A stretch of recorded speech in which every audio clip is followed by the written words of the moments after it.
Hi, welcome to today's Elephant in the Room. Today's session, we're going to be talking about culture. Culture is, in my opinion, one of the most interesting topics that you can dialogue around because everybody has a different perception of what it is and maybe what it's not. We've all seen really successful cultures. We've seen cultures that are absolutely toxic and ended up failing in kind of crash and burn environments, right? So culture is something that is always the elephant in the room, or at least it should be. It should be top of mind in every meeting, in every interaction, in every problem-solving activity. Basically, it should be organizationally omnipresent. So with that, we'll kind of dive in and get started. And Shayna, from your background, what do you think makes a really successful culture? What works well for you? Well, for people who are tuning in for the first time, I was a military officer for 7 years before joining N2 Growth. And so people have a lot of different conceptions of what the military is like. And I was in the Air Force, which was arguably probably the most like women friendly, people focused in terms of like priorities of the mission. Yep. When it comes, if you're comparing the different services, I mean, I think Army guys and Marines tend to have a lot of pride for having to go through a lot of suck. But the Air Force guys are always made fun of for being kind of like the Gucci spoiled kids in the military. And I don't know how the new Space Force is going to be, but I think for me, what has always contributed to strong culture within a unit, because it's not just like, if you're a part of this organization, there's a monoculture, right? Like every group that you're a part of is going to have its own flavor. And I was a part of a lot of smaller teams where it was like either me and another person or me and 4 other people. I wasn't a part of units that had like 100 people in it. And so everybody on the team had a major influence on the culture, on the dynamic of our work, basically, and like how we interacted with each other. And at least in the military, with a very like obvious hierarchy where you're wearing your rank literally on your clothes, the leadership in the group, whether it was like me as a lieutenant or a captain or the commander of that unit, drove the culture in terms of like not just what we said was the expectation or how we wanted things to be, but like how we acted. We had to lead by example. And I think that like culture is very much influenced by informal leaders. And so to me, there are people within groups that may not be designated the leader, but they are the people that other people look up to and follow naturally, whether it's because they like that person or because that person just has gravitas or whatever. They inform the culture. And this was something that I tried to teach my cadets when I was an instructor, is that like you have a lot of influence on other people, whether you realize it or not. And you can use that to your advantage and do good with that, or you can really create a toxic environment, which is something that I would see too, especially at the college level where people are like trying to learn new things and they've got maybe bad habits learned from high school, still, ingrained in them. But yeah, so like coming from a military environment, it was very interesting to see, like even within this like highly structured organization, there's a lot of different cultures that can exist. Yeah, one thing I want to tease out that you said that I think is an absolutely critical distinction. Culture isn't so much what you say, it's what you do, right? Culture is kind of the behaviors of an organization. So, it's what the organization acts like when nobody's watching. It's what happens on a day-to-day basis. And it's driven by a lot of different constructs. But it's interesting to me. Lots of people vehemently debate what makes a great culture, but nobody denies the value of a great culture, right? So what behaviors and outcomes are you trying to drive? And when you're a small team like you were describing, Shayna, it's really easy to get people to behave well when there are only 3 or 4 of you. But when you've got 10,000 or 50,000 or 500,000, how do you get that type of an organization to behave well? It's an interesting thought. Root, thoughts? Well, my question that comes to mind as I hear you say this is, can you actually engineer culture? Mm. Because from my perspective, I don't think you can. You create an environment of fakeness, and I see many organizations which that's what you get. You see people like outside of work, they're one person, and as soon as they walk through the doors, it's like, cool, my actor light comes on, let me turn it on, and I'm into acting, and I literally put on a mask on how I have to act based Yeah. on how we describe culture, as opposed to just embracing people for who they are and bringing people that just click into your team. Then you get that cohesive culture that becomes what it is organically. Um, which I don't know. To me, this is a very interesting topic because I feel like it's something Yeah. that many people touch, and there's many cultural experts out there. But in my mind, can you really engineer it? I don't know. I personally don't believe so. I think it's something very, very difficult to do. You can go in and see some pain points in an Yeah. organization and try to address them, but Yeah. can you technically fix the culture? I don't know. You know, it's interesting. I'll react to that, and then I'm going to pass the baton to Yako because he's probably got as much experience in this area as anybody on our team. But, you know, I think there's certainly an organic aspect to culture. Has to be, right? Just by definition. But can you engineer culture? I think you can, and I think many people do. Should you? Might be, you know, a better question. But I think you have to engineer the construct and the framework, right? Because I think there are two types of cultures. There's culture by design and culture by default. So I think leaders of organizations deserve the culture that they help foster and help shape and help mold, right? And so here at Into Growth, I mean, I can go back to the beginning and look, you know, through our own journey. And I think our culture has evolved and has gone through some different iterations. And I'll tell you, it was really strong in the beginning. It got a little bit rocky in the middle. And I think it's super strong now, maybe stronger than ever. And I think that's because in the middle, I lost my focus a little bit. And where we are now, present state, you know, I've refocused, but that has been shaped by others around me that's allowed me to kind of regain my focus there and actually maybe do things a little bit better than what we did prior. I mean, Yako, thoughts on that? Yeah, thanks, Mike. You know, I think the culture is probably one of the easiest things to talk about because we are all part of a culture, be it your family culture, be it a subculture, be it the culture at work. Yeah. But culture is also one of the trickiest and the most difficult things to talk about because it can align people or disalign people, and that in the thought processes, in you know, historically, religion, values, and I think that the misalignment and the understanding it creates perceptions. And these perceptions lead to judgments. You know, we see it every day in companies, and that again influence our behavior, which leads to stereotypes. So people get, you know, it's very easy to get caught up in this reinforced closed loop of misunderstanding company culture. And I think I kind of agree with you on culture by design. I think understanding culture and having some cultural sensitivity, it's quintessential for modern management.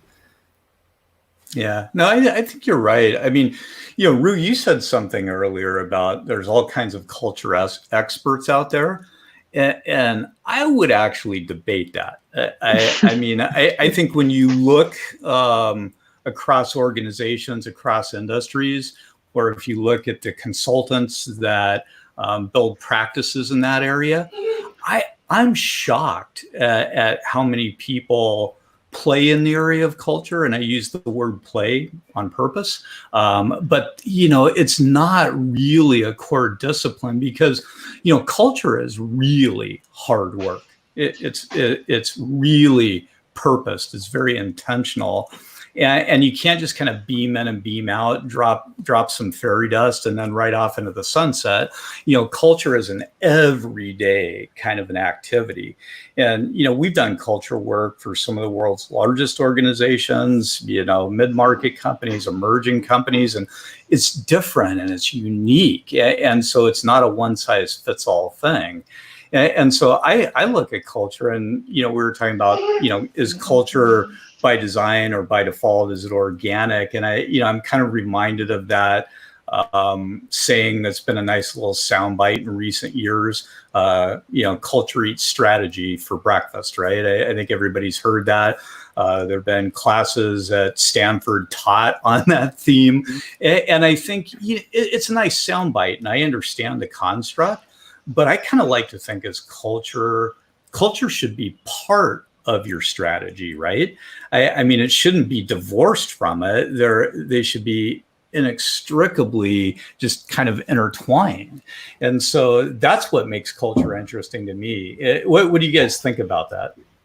Well, I think that makes a lot of sense to me, because when Rue was talking about like either designing the culture or like having to fake it basically to fit in, what I was reminded of is feeling out of place in the military. Like I didn't feel, there were definite things that I aligned with in terms of like the core values of the Air Force and like, integrity first. Integrity is important to me. Being able to serve was really important to me. But like a lot of the other aspects of the military, the undefined cultural things about it was actually not aligned with who I am. And I felt like it was difficult to go to work every day.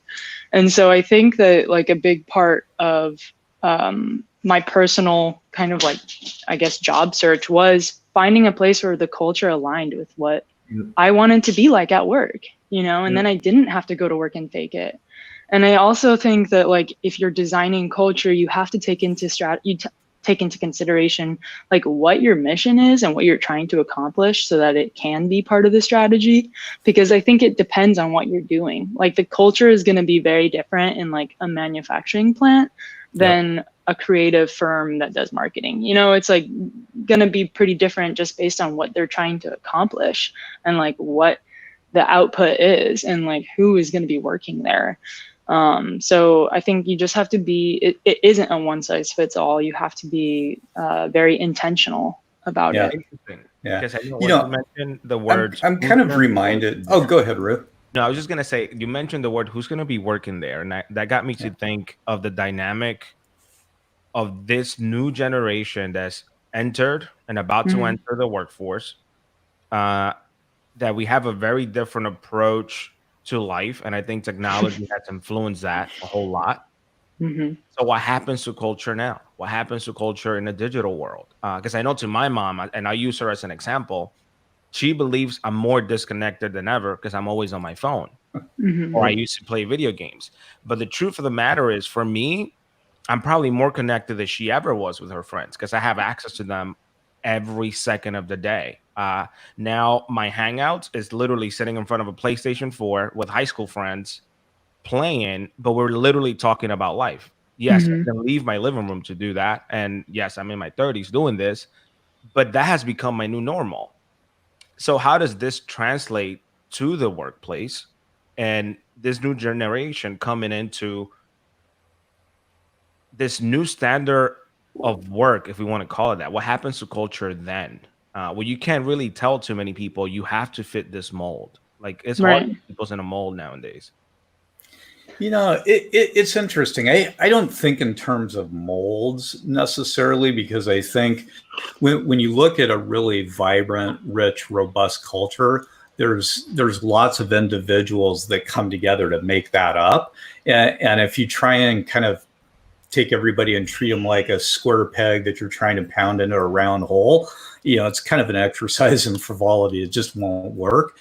But when you actually understand that, look, there are Gen Xers, Yers, and Zers, and, there are baby boomers like myself and Yako. And so, it's a blending of those things that makes it really interesting. And the cultures that embrace that tend to do much, much better. They have a real energy about them. When you walk into a business or an organization or any type of an environment, and everybody kind of dresses the same, looks the same, walks the same, uses the same vernacular.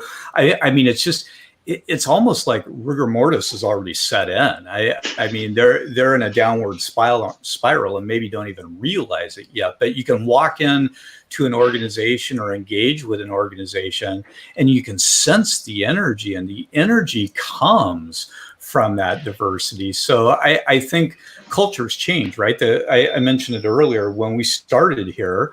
Our culture was very different when I could count the team members on one hand. Now we're scattered all around the planet, and it's a much, much different environment, and it has to be. So really, we're talking about how agile is your culture, and how rapidly can it evolve and reinvent itself and reimagine itself. And again, that takes work. I mean, Jaco, thoughts on that?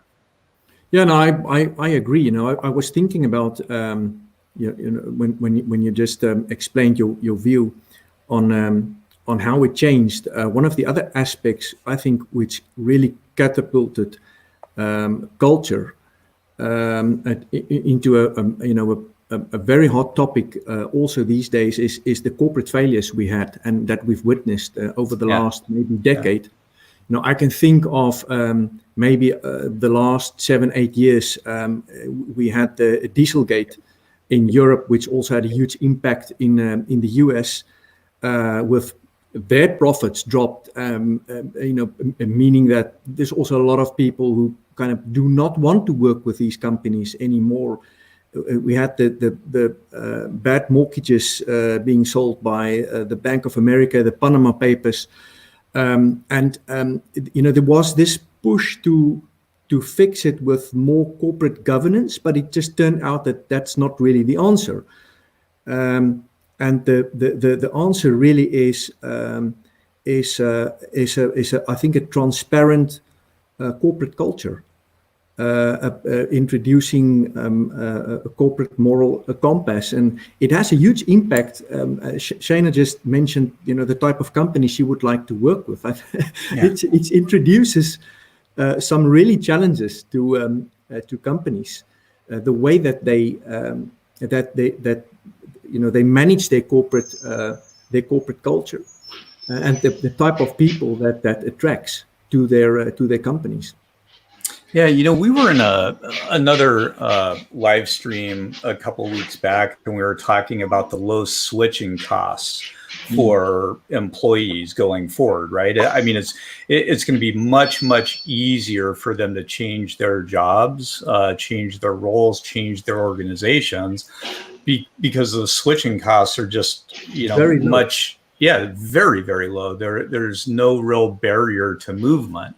And so you have to have a real dynamic culture. And I think when we look forward, it's going to be those organizations that have a culture that attracts, people like Shana and Rue that are going to get that talent, and the others are going to be on the outside looking in, because everybody has choices and moving around is really easy. I mean, I think the average tenure in a role for a millennial is about 2.6 years. Yeah. They don't tend to grow really deep roots. And I don't know that that they're not capable of it. I think they're looking for a reason to do it. So if you have a culture that's enriching and creates a development track and has purpose and allows people to move around and add value and team with other really interesting people, maybe that's a reason for them not to look for that greener grass, because you've already planted it. So those are the kind of thoughts that I think are interesting. It used to be everybody wanted to work for a company that makes money, and where you earn a high salary. I think if you would ask my daughter what type of company she wants to work for or with, implicitly asking what type of culture, she would say a company with a corporate, social, responsible outlook, doing good things. So even that has changed massively. Yeah. these days. Are you a company that radiates that? How do you manage that? How do you manage the perception about your company? No, it's important. We just had a question come up from Vera. I don't know if you can toss that up, Rue, but it's a question about cultural misalignments and mergers and acquisitions. And the question specifically was, what's our take on that? And I've said forever, anybody can do a deal. Making a successful deal post-closing, that's the trick, right? It's the post-acquisition integration that tells the story. It's not the pro forma ahead of closing the deal. It's what happens afterwards. And the biggest breakdown is cultural misalignment. I mean, a lot of times on the buy side, when you're talking to the target, you're saying, hey, we have a create no harm rule, and we're going to be hands off, and you can do your own thing. And, but then the deal happens, and slowly that message changes a little bit. And, a lot of people study the financials, they study the quant side of the equation, but they don't spend enough time on the people, the talent, and the culture side of the equation. And we've all seen this in the marketplace. I mean, two really interesting companies, two really dynamic companies, but really different, come together, and they can't synthesize those differences. They can't harness them. They can't leverage the collective because they get into that conflict. And so if you don't recognize that up front and you don't have a plan for how you're going to deal with it, it's going to get real ugly real fast. And if it doesn't, it's going to get ugly down the road. It's just people are putting Band-Aids on things rather than solving problems. I mean, what have you guys seen? Thoughts on that? I was actually going to ask, do you think that misalignment comes from the leadership not being aware of what the culture is at lower levels in the organization? Or is it just that they were not intentional about how to integrate with the other company? Three things. Two of them you hit. They're either not aware, they're not intentional. The third one, harsh truth, they don't care. I mean, a lot of people do deals just to acquire revenue or to acquire IP or to acquire market share. And people are kind of ancillary to the equation until they start to unravel the financial engineering. And so I think that's what people are starting to learn is you can financially engineer anything to the nines, but if you don't underpin that with the things that we're talking about here, all the financial engineering in the world is not going to save your bacon. I mean, Jaco, you've been on both sides of this. What do you see? Yeah, to Vera's point, I think that it's common knowledge that maybe 30% of all M&A transactions, when it fails or it doesn't deliver the planned results, it's because of culture, almost 30%, yeah. And it's because of a misalignment in the decision-making style. It's misalignment in the leadership styles. It's we always used to, back in the days when I did management consulting, try to establish the change readiness and the willingness. So you can drive an M&A process, but if you get it wrong on a cultural aspect, you will never ever create the value that you intended in that merger. And that's why it's really important to, again, for me, it's a top-down, bottom-up exercise. You really need to get the differences to surface. You need to talk about it. You have to have a good program in place, and you have to have strong people who drive the integration process. Yeah. Ruud. Yeah. Go ahead, Shanna. I was going to ask Ruud, do you just listening to them talk about mergers and acquisitions of two businesses kind of makes me think of what you brought up with the millennials joining the workforce, or maybe not joining it, but influencing now cultures at businesses. Do you feel like you almost have to have this culture intentionality between the generations at an organization? I think some people do. I know I don't. I treat everybody the same. But is that right? Is that the right way to treat people when it comes to? Just mention, And then he followed it up with something that I thought was key. It's like, I feel like oftentimes for leaders, and I think one of the comments kind of hit this right on the head, culture becomes something you just check off the list. Hey, I spoke about it. I said the right things. I'm telling you, I care about you as a person, and so on. But then Yako mentioned the actions that come after that is the key. It's like, are you practicing what you're preaching? And I think that potentially can get lost in a merger, because you have two very different cultures clashing in, and it's like you have two different sets of leaders probably practicing different things. And it's hard to just hit a switch and change the way you're used to doing something. And for me, looking at it as a millennial coming into the workforce, I know for me, I used to think, I was like, oh, that's an old way of thinking versus this. But now it's more like, cool, what can I learn from this way of somebody thinking? Because there's a whole lot of experience behind that I haven't lived through. So it's at least being self-aware enough to say, there's something that I can learn from this. But also on the other side, giving this new generation the ability to be themselves and accept them is also part of it. It's kind of like, cool, let me let them go a little. Like, let's set some boundaries of within a culture. Like, hey, we want to maybe potentially encourage that we do feedback as an organization. We encourage that, but I won't tell you how to do it. You get what I mean? Yeah. And I think when we get too prescriptive is when it gets to the point where you feel like, oh, now I got to literally say these words when I'm going to give you feedback. And then you lose that aspect of being a real person or being genuine. And from what I've seen in my work experience, when somebody's trying to really impact a culture, they tend to be too prescriptive and too literal. And then the uniqueness of individuals gets lost. Yeah. You know, you see the differences, and you have to be aware of these differences sometimes on a micro level. And where I've seen the most acute forms of how people struggle, for instance, in project management. If you have a project where you have people with various different cultural backgrounds in the project, you have to have somebody leading that project with some form of sensitivity. You know, I've worked in projects where we had British people on board, and Dutch people on board, and Germans on board, and French on board, and it's absolutely fascinating because you see the culture filtering through, for instance, in humor.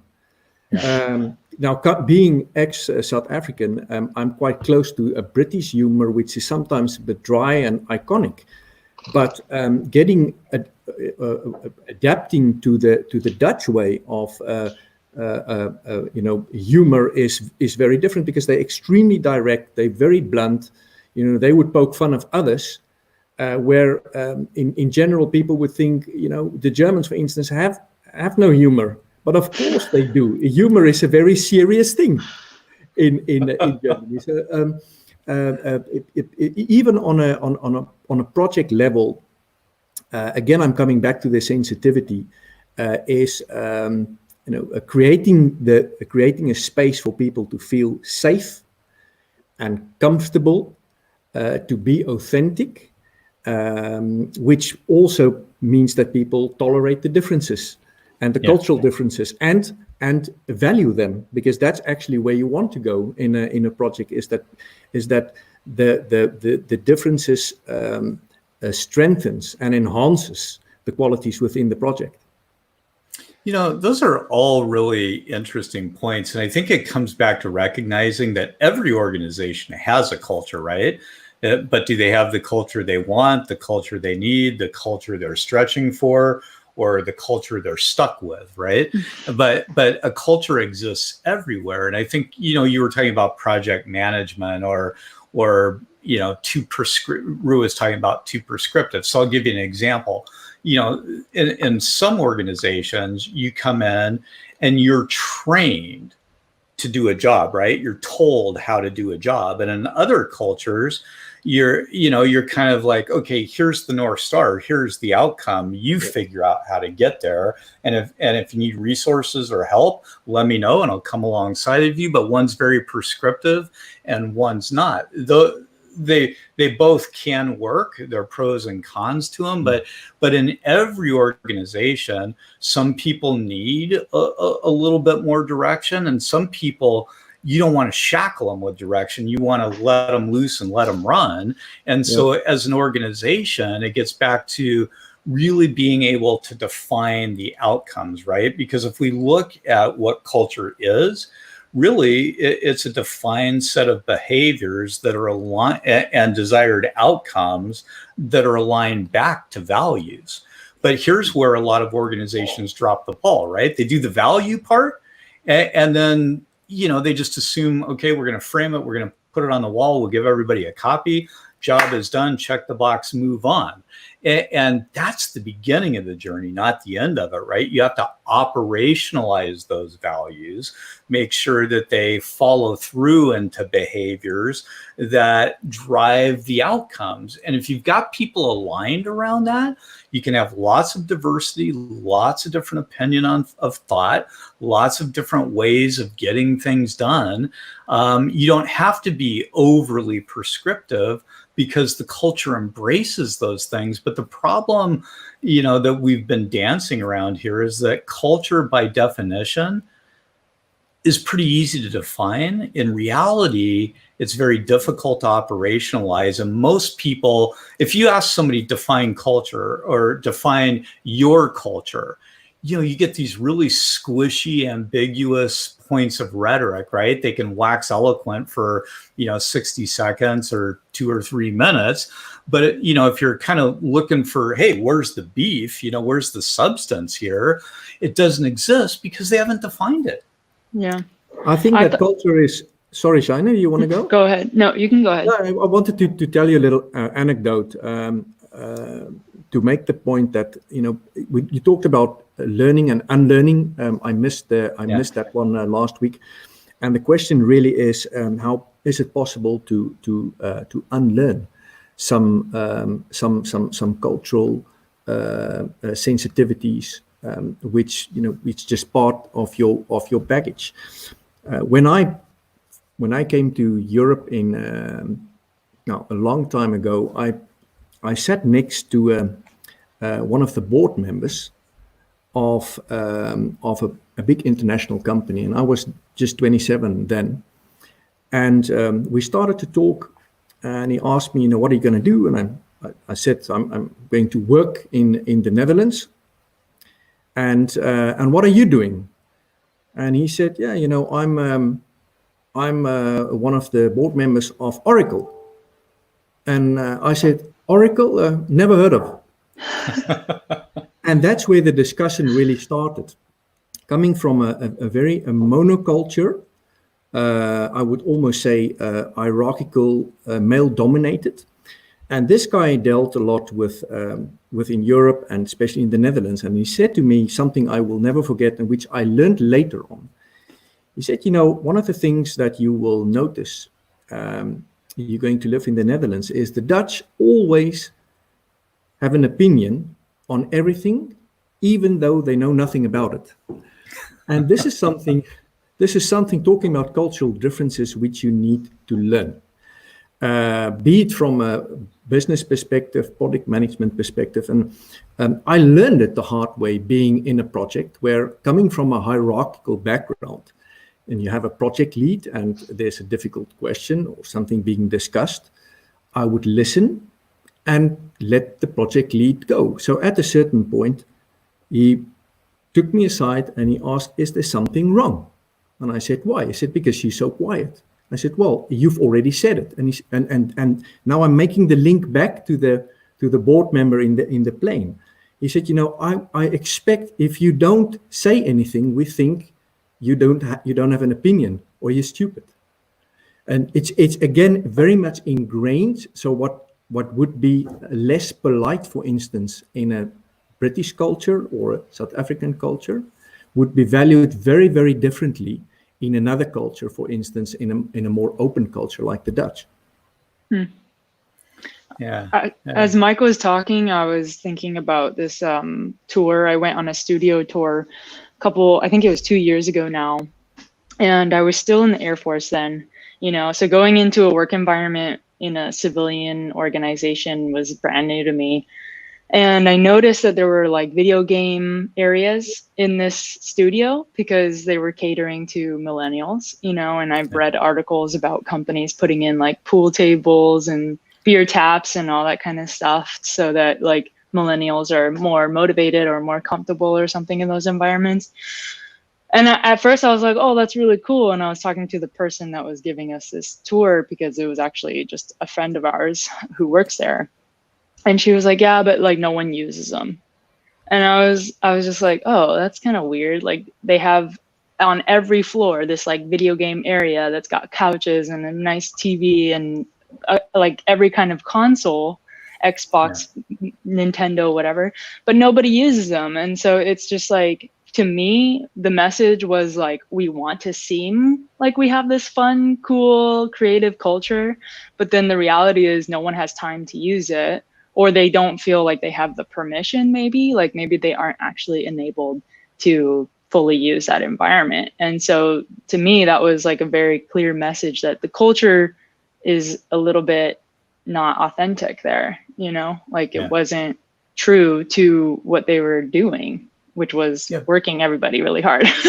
But do you think that was engineered? I mean, those were just things to get people to work really hard, or do you think they over-rotated and it was lack of understanding of what culture really is? Because I'll tell you a story. When I had a startup back in the .com days, and we were pretty successful and pretty large, and that was kind of the ushering in of kind of that type of environment, right? So we had ping pong tables, we had pool tables, everybody ran around the office on scooters. We had tents where you could go and sleep, you know, and you know, we had popcorn machine. We had every bell and whistle you could think of, because that's what we were told made a good culture. And you know, I was a younger leader back then, and so I drank the Kool-Aid, and we created the environment. And what I watched was more traditional thinkers wondering why somebody was in the tent taking a nap, you know, because they didn't understand that. They thought they were being derelict. Then you had other people that, you know, everybody viewed it a little bit different. But here's the thing that I learned: when the bottom fell out of the .com market, you learned who the real businesses were, as opposed to the businesses that just had all the trappings, right? Was there a real business there, or was it all smoke and mirrors? Was it just vapor? And one of the things that I had to gut check myself on is, you know, there were people literally in that business that would be there 24 hours, 48 hours. They'd sleep there.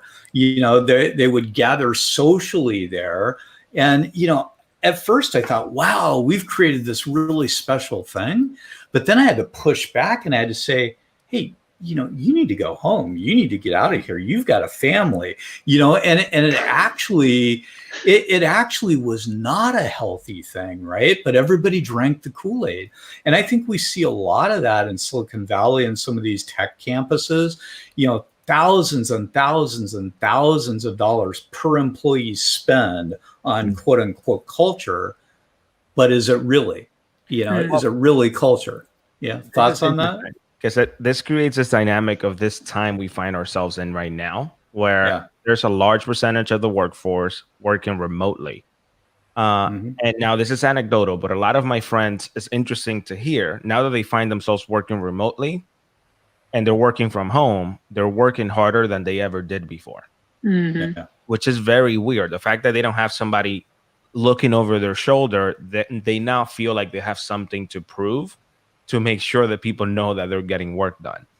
So I wonder if this is also going to have an impact in culture. Will this make many companies rethink, do I really need a building to house all these people? Or do I just save on the cost and allow people to work from home? Like, I'm still getting a decent amount of output, which is what the goal is.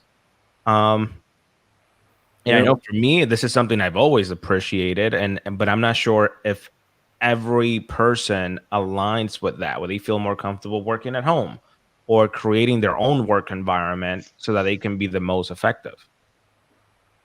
Yeah, I know. Oh, go ahead, Jaco. No, please say no. I was just gonna agree because like I feel like for me personally, it's been I have more time in the day to focus on work. I'm not commuting. I'm not like basically having to go through the motions of getting to a place. I'm literally in my home in the comfort of my space and just like can get right to it.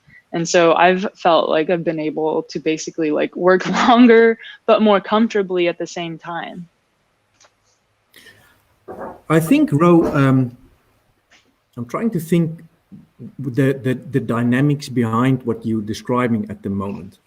And people working from home, I think it's probably going to make a lot of the cultural aspects that's underwater or undercover. It's going to make that explicit.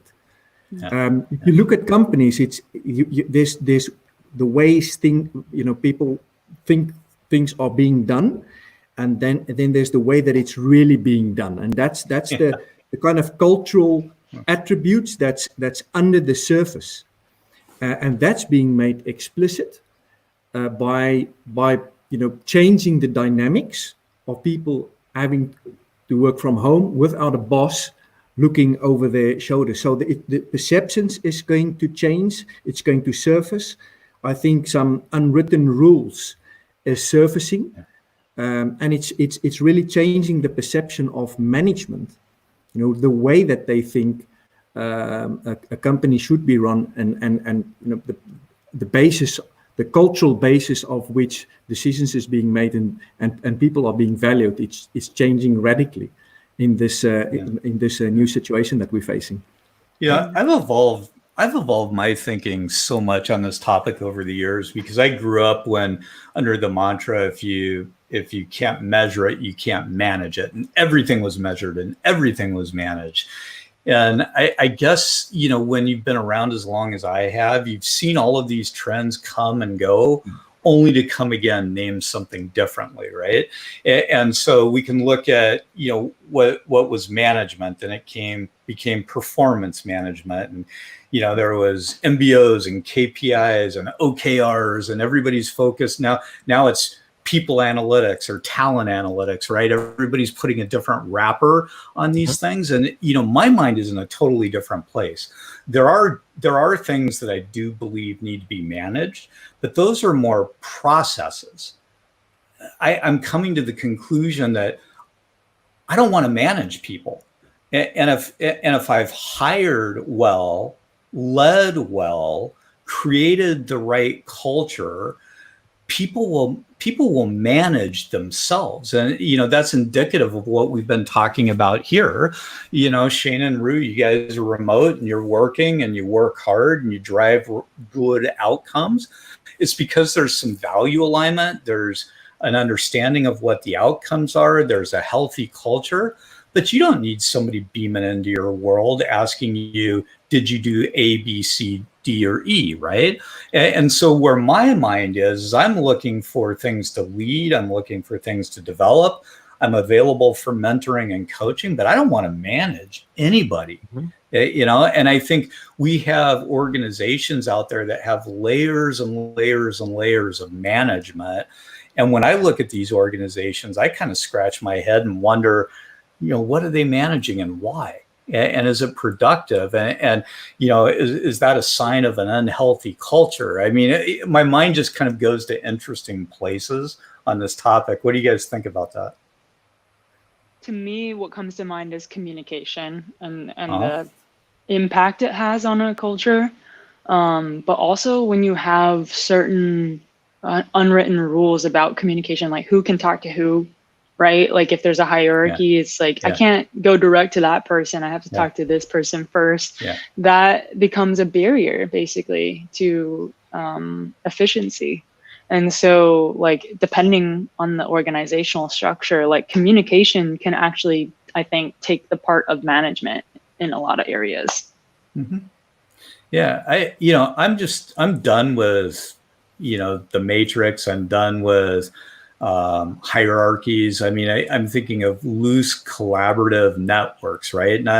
not proprietary, but open source, right? Ecosystems that kind of come together around interesting challenges or good opportunities, but they can disband and they can reband and they can look differently. And you get a really agile organization that's high performance. But when you just, okay, here's your job, do your job, that's that millennial that's going to be gone in 2.5 or 2.6 years, because you're tasking them. You're not leading them. You're not developing them. You're not unlocking their value. You're just putting a butt in a chair and saying, do a job. So I have a question here. And I'll ask both Mike and Jaco this a little bit.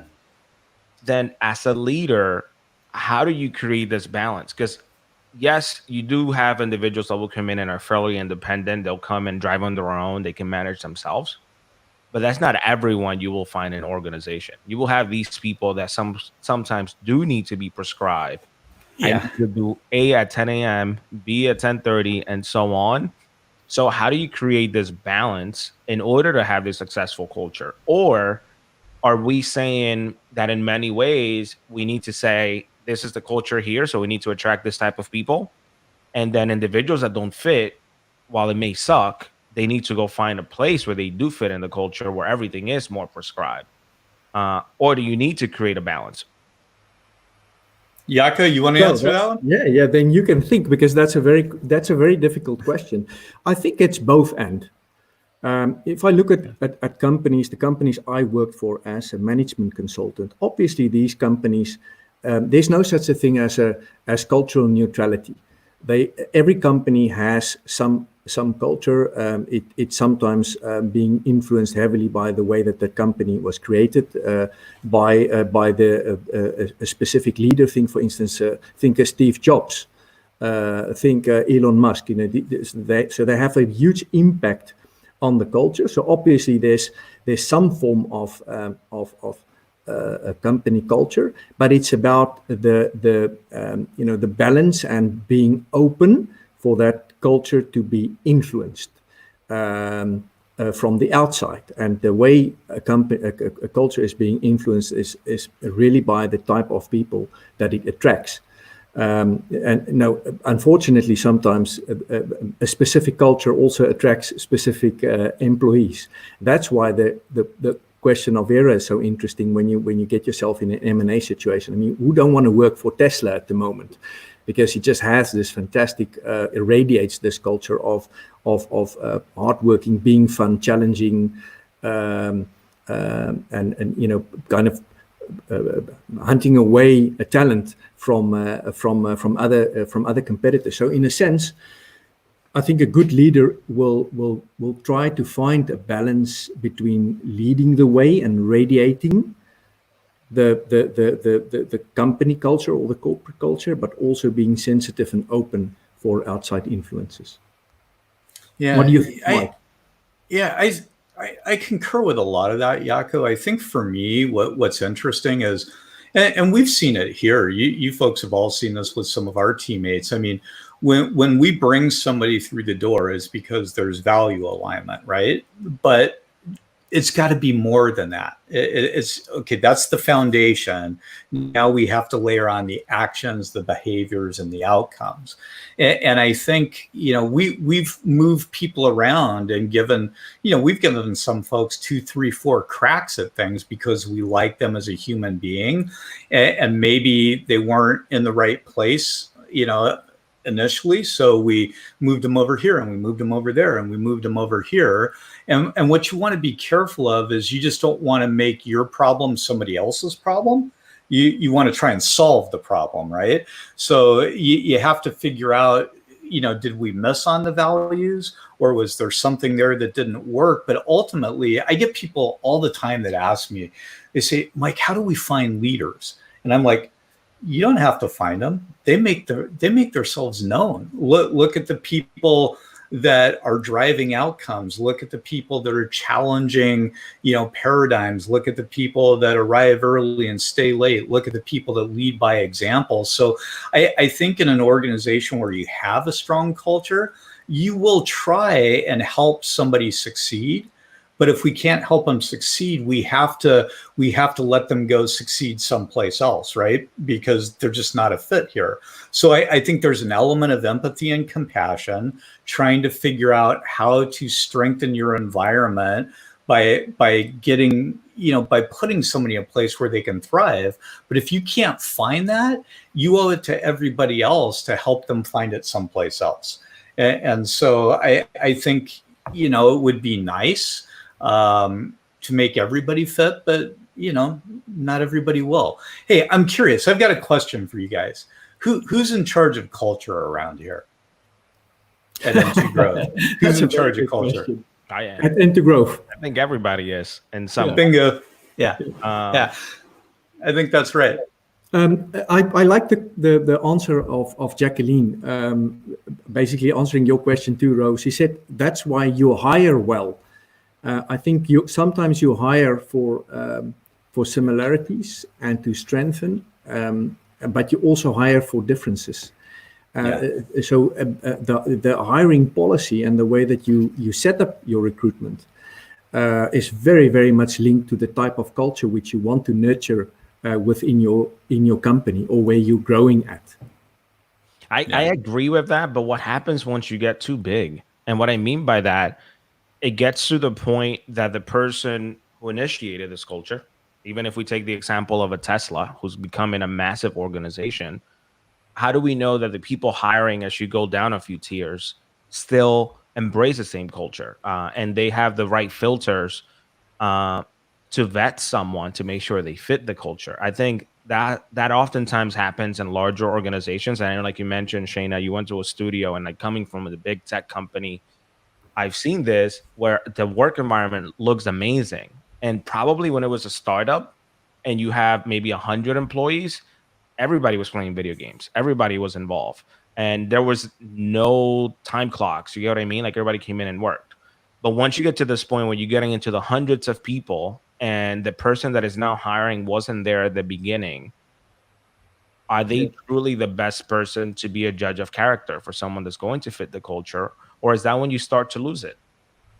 You have absolutely positioned me to hop up on my soapbox and talk for about 3 hours, because we're going the right direction here. I think I'm always, when people ask about an organization's culture, the first thing that I ask them is who does the hiring, because I think when you get larger, that's pushed down in the organization, to your earlier points. And what do people do?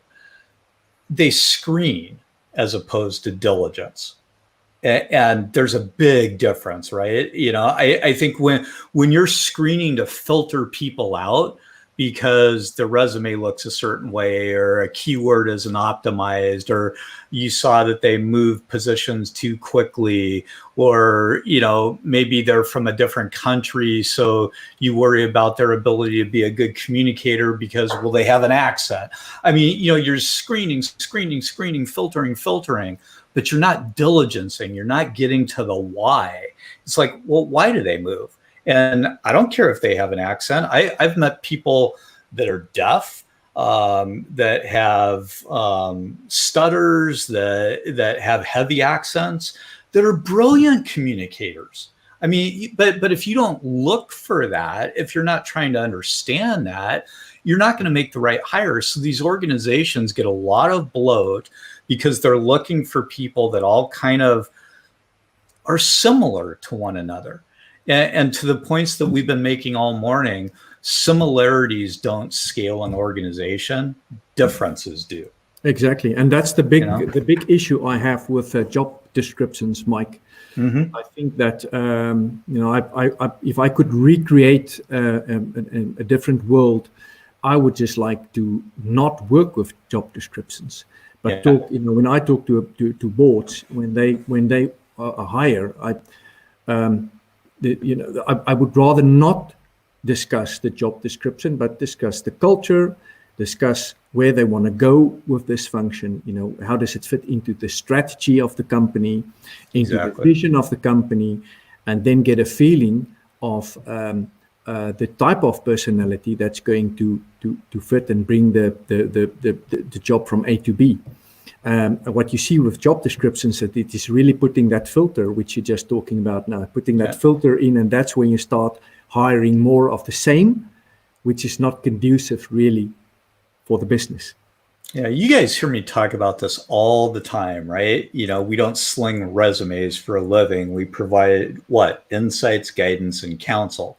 And you only find yourself in a position to do that with deep understanding, right? So this happens to me, I kid you not, daily. I will get, I will be having conversations with a client or a prospective client, and they want to talk about their job description.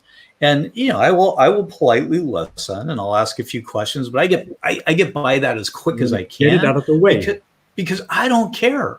What I care about is tell me about the entirety of the human being that's going to add value to your organization when they become real live boots on the ground. Tell me about the environment. Tell me about their team. Tell me about the personalities. Tell me about, what you want them to lead and the types of outcomes that you want them to create. And I don't care about 5 years experience in this, or, I don't care. I mean, most job descriptions are frankly just insane. And most of them, if we're honest, are mashups of cut and paste jobs from 2 or 3 other job descriptions prior to that one. It's just people feel like they have to have them, so they create them, but they're in most instances worthless. And Mike, I've never made the maths, but if you look at churn in a company, most people, when it doesn't work out, when they leave, especially when they leave early, it's not because they didn't do the job or they didn't have the right, it's because of a culture misfit. And that's why when I said, when we talk about recruiting an executive for a company, the first thing I'm interested in is really understanding the culture of the company, the culture of the unit, the type of people working there, because that determines to a great extent what's going to be successful, what's going to make somebody successful at the company. And once you understand that, then you can cascade down to the nitty-gritty details, which should be part and package of the job description. So question here real quick, and this is I'm gonna flip it, because I know we're talking at an organization level, but what is something you can share with an individual who may be looking at a potential employer? How do you identify if there is a sense of culture that you want to be a part of?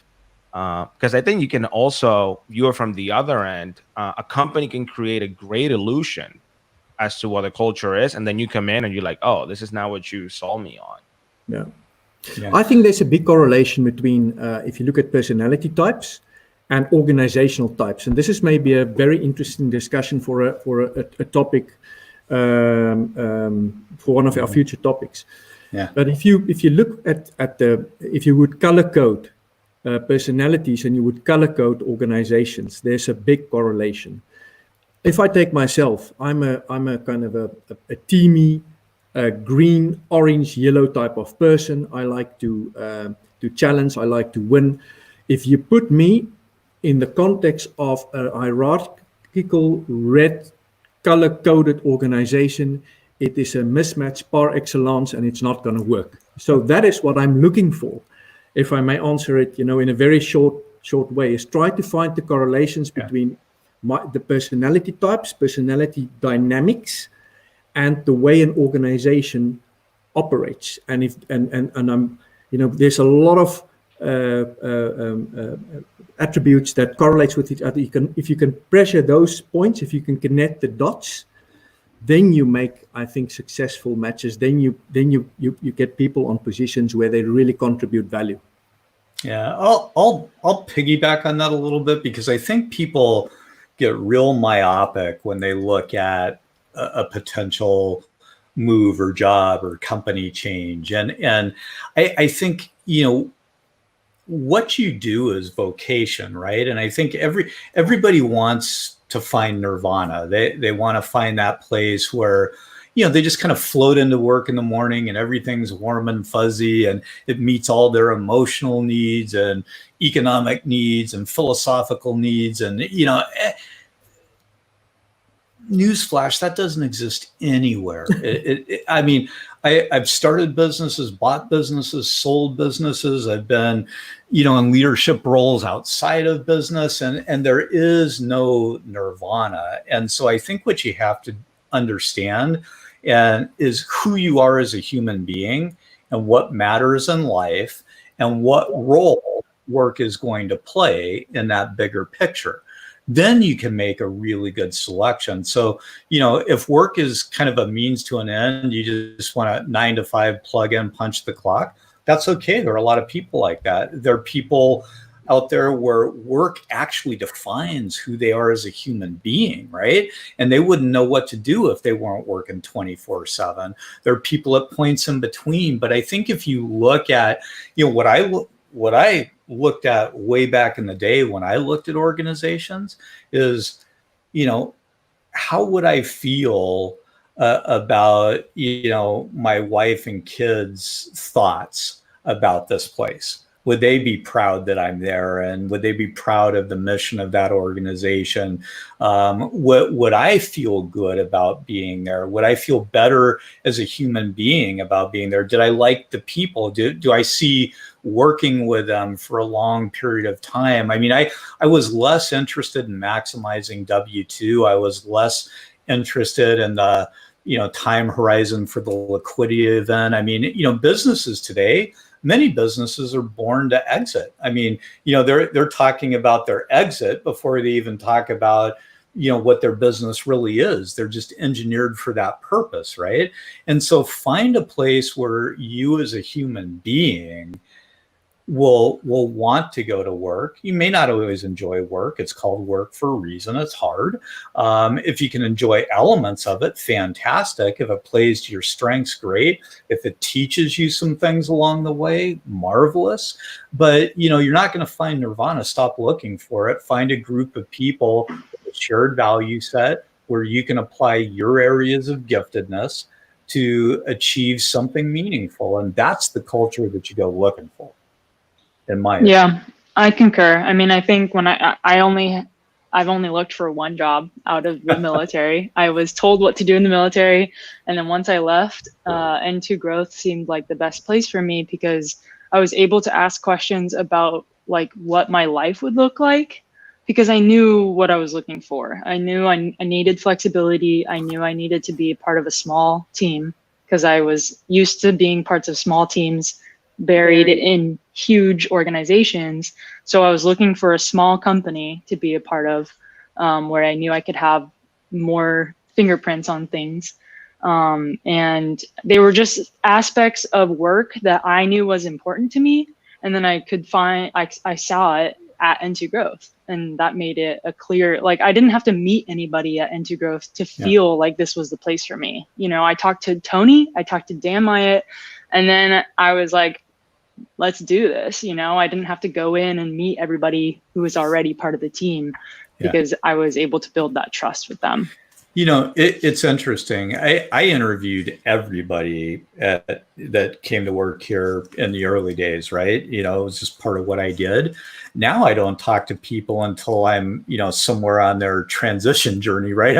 I'm a box that, new hires are checking. So, okay, I get to meet Mike, and that's fun for me. But I got to tell you, when I was doing the hiring, candidates would always ask me, can you send me a job description? You know what my answer was? No, we don't have one. Yeah. Because I didn't want to pound square pegs into round holes, right? I wanted to find really interesting people and I wanted to co-create what the opportunity was with them based on getting to know them, because what I'm trying to do is unleash highest and best use, right? I'm not like, okay, go sit in that corner and do this thing. I'm like, okay, you're a super talented, interesting person. How do we work well together? And, maybe some people would look at that and go, not real disciplined. And it didn't always work, but when it worked, it works so well for all the right reasons. All of that, because I don't think I've told anyone that the reason I decided to come to N2 Growth was because I was told, I don't have a title for you. I know I need someone that can design stuff, and I think you can do that, but you get to define it. Yeah. And that was the key for me to say, oh, cool, I think I want to do that. I get to define what my job is going to be. And to be honest, I don't think there's too many organizations out there doing that. And I think that kind of leans into the culture that has been cultivated and what has blossomed too. Because I think since I've been here for a while, I've kind of seen it from when it was like, what is soul culture? And we were kind of like tumbling around trying to define it into what it is now. But to me, that was a huge part of it. It's like being brave enough to say, I have no idea what your job title is going to be, because you get to come up with that. Like, define what your role is going to be. Yeah, that's what I used to tell people. Write your own job description and let's review it together and let's see how close we can come and let's explore it, and it worked really, really well. And I think from my perspective, that's the start of an interesting culture, right? And what I'm spending my time doing today is trying to kind of, we've got some really amazing teammates that are in roles doing functional types of things. And I'm trying to figure out, how do we take those people and lift them up and allow them to do more, right? I mean, they're awesome at what they're doing, but I feel like we're not allowing them to reach their full potential.